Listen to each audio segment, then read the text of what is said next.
അങ്ങനെ ഓരോന്നോരോന്ന് ചെയ്യുക.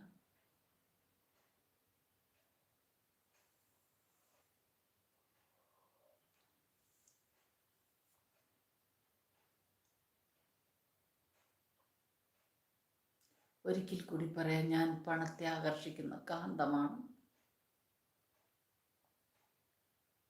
ഞാൻ എനിക്ക് കിട്ടുന്ന പണത്തെ നല്ല കാര്യങ്ങൾക്ക് മാത്രമേ ഉപയോഗിക്കുള്ളൂ. ഒരു പൈസ പോലും ഞാൻ നശിപ്പിച്ച് കളയില്ല.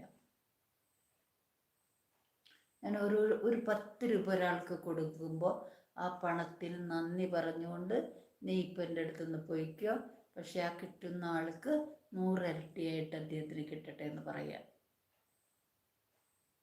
അതുപോലെ ഒരാൾ നമുക്ക് പണത്തോട് നന്ദി പറയണം. പണം എനർജിയാന്ന് പറഞ്ഞു, നീ എൻ്റെ അടുത്തേക്ക് വന്നതിന് ഞാൻ നിന്നെ ഒരു നന്ദി പറയുന്നു. എൻ്റെ കൂടെ ആയിരിക്കുമ്പോൾ എൻ്റെ ആവശ്യങ്ങൾക്കൊക്കെ നീ എൻ്റെ ഇതിനുകൊണ്ട് തന്നെ നടത്തി ഒരു സംതൃപ്ത ജീവിതം നയിക്കാനായിട്ട് ആവശ്യമായിട്ടുള്ള ഊർജ്ജം എന്നിലേക്ക് നിറയ്ക്കണമെന്ന് പ്രാർത്ഥിക്കാം.